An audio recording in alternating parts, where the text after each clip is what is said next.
All right, let me now get to the audio that so many of you have been asking me to play. Donald Trump's resurfacing yesterday after a 5 or 6 day absence included interviewing with Scott Jennings and sounding as rough as I've ever heard Donald Trump. This is not like the mic is bad. This is very bad. Listen to this. I'm very disappointed in him. He and I always had a great relationship. I'm very disappointed. Oh, boy. Thousands of people are dying. They're not Americans that are dying, but they're Russians and they're Ukrainians, and there's thousands, and it's a war that makes no sense. And it would have never started if I were president, and that's what bothers me even more, because the election was totally rigged, and it's a shame.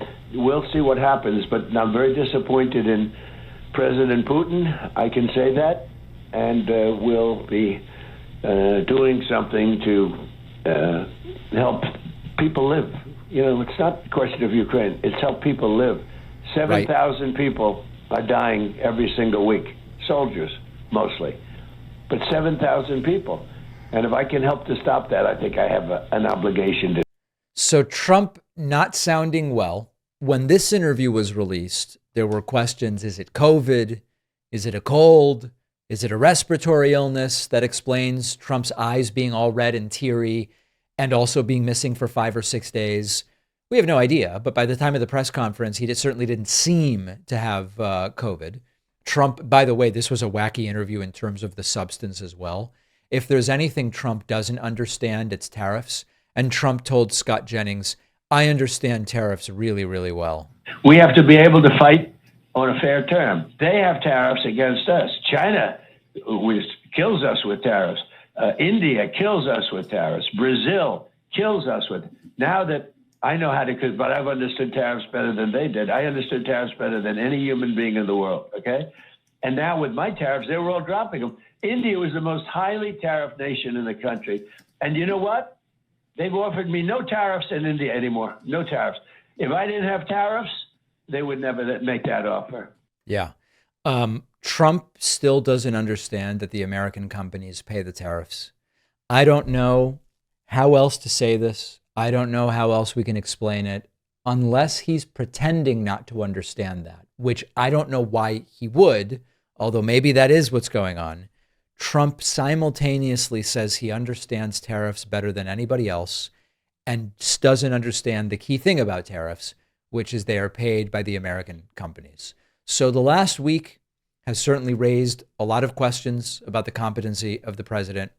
People are noticing that his absences are becoming more frequent, that he sounds absolutely terrible. But are we ever really going to get the accountability that we want and the transparency that we want? I would guess probably not.